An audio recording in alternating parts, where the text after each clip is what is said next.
Hey, Swami Sita. Om Dan. Good morning. Good morning. Thank you for having me at the Sivananda Ashram, Yoga Farm. Thank you, you got it. The ashram is nickname is Yoga Farm. That's the nickname. Yeah, we have a garden. Yeah.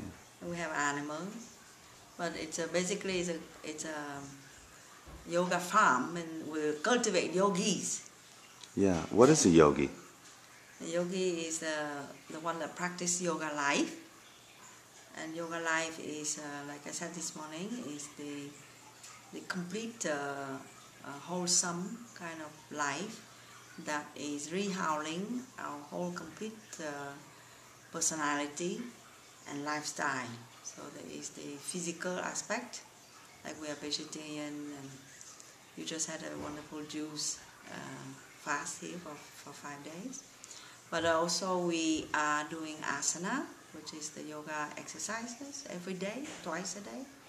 Breathing exercise, learning how to breathe correctly so you have more prana, more energy. And then we also learn relaxation, physical relaxation, mental relaxation, emotional relaxation, and spiritual relaxation. And then we also teach meditation. What is the goal of a yogi? The goal of a yogi is to, we call it self-realize. That means to realize his or her complete potential or true nature. See, we said that what we think that we are is not really what we are. We very often time we identify with, our body, our gender, our race, our job, our family. But really, it is said that the self is the truth behind all this. So the yogi is the one that dedicates life to find the truth about himself and about the universe and about his relationship with himself and the universe. And it is said, according to classical yoga philosophy, it is said that all is one. Yeah, so the yogi is the one that dedicates to find unity in diversity, or to find oneness with all. Yeah, so we call it love all. So so a yogi is a truth seeker. The yogi is a truth seeker. That's correct. That practice. Yeah. So you have a fairly rigid type schedule here. What's the benefits of such a schedule? The benefit is that your mind cannot escape. You Yes. have to be present. One is a rigid schedule, and the schedule is actually according to the law of nature. So you wake up early when the sun rises, and then the good time for eating is when the digestive fire, according to Ayurveda, when the digestive fire starts to go on. At 10 a.m. Yeah, so we eat at 10, and then we eat at 6, but in between we have 4 hours of asana, yoga exercise, breathing, pranayama exercise, and relaxation. These things give us a lot of energy. So we do this in life, so it gives us a lot of energy, and we eat 2 meals a day. So let's say you work hard and you eat 3 meals a day. But here, because we do a lot of yoga and we meditate, so therefore we have more energy. Mm-hmm. Yeah. Very good. So the schedule is to keep our mind very focused. Okay. Because the idea of yoga is if the mind is distracted, we lose energy. Right. Wow. Well, this has been a fantastic opportunity. This is the first class I got to be with you this morning because I was very busy with the Juice Feasters. So it was wonderful to hear what I already know, and to be reminded of how important it is to clean our brains. Clean our mind, yeah. Yeah, Clean that's our what mind. today's satsang was about. Yeah. We talk about wrong belief and how it creates suffering. We talk about wrong idea about who you are that creates suffering. Can you tell my friends really quickly how they can clean their minds today? Today? Start the practice. Many of them are very hungry for more truth and more light and just more ideas. The idea is to be grounded and be balanced in life and turn your mind inward.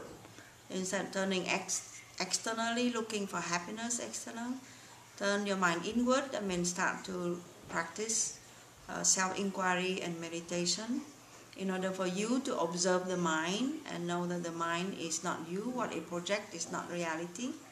And then from there you start to have a certain kind of self-awareness, and you can work on your mind and you can clean the wrong impressions that you had in your mind that you keep repeating, projecting, and then taking in again and repeating, and create a lot of behavior that bring about suffering. So that's yoga promote that you turn inward. My friends may understand it if I say to examine the mind.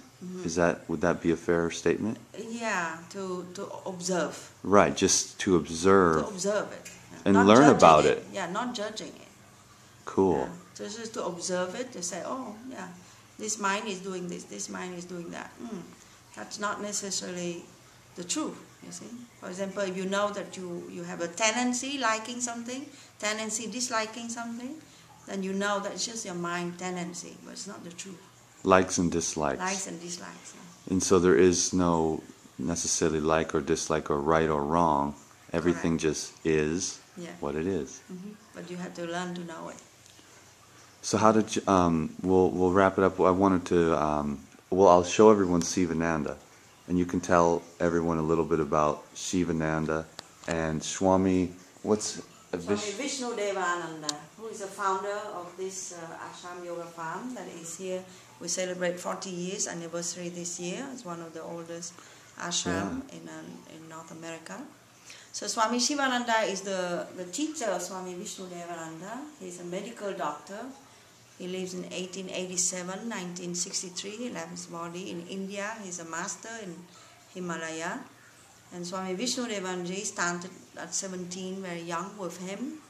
Was sent by him to the West here when he was 30 to teach yoga. So then he's one of the pioneers that bring the classical yoga to America and to the whole world. And his organization, or this organization, has trained 27,000 or so yoga teachers around the world. And so he's a peace missionary, Swami Vishnu Devananda. Swami Sivananda wrote 300 books of the different kind of techniques of yoga. So there's a tremendous amount of knowledge, but it's not just book knowledge. You have to practice. So when you come to the ashram, you just apply a little bit, then you come back, you learn a little bit more, like this. So then you get the connection with the teacher and the system of teaching, and then you learn. And slowly, all this come together, and it makes sense. And so hopefully my friends out there today watching this video can begin some kind of practice to begin to bring more peace and self-knowledge of the true self. So they can take just a little bit more of the dirt and a little bit more of the rust off the heart and find peace. That's what I like to share with my friends, and that's the mission that I'm on, is to be peace in the world. And coming here and spending time with you this morning particularly, I picked up a lot of dirt and rust over the last several days, just working my booty off, and this morning helped to clear quite a bit, Swami Sivananda. So thank you. I mean, Swami. SITA Ramananda. That's your man. And everyone calls you Swami Sita. Yeah. Well, I'm so glad to get to know you for a few minutes before I have to leave today. Thank you. Thank you for all your work. Can you here. tell everyone how they can find this place on the internet? You go to the internet. There's a website, shivananda.org,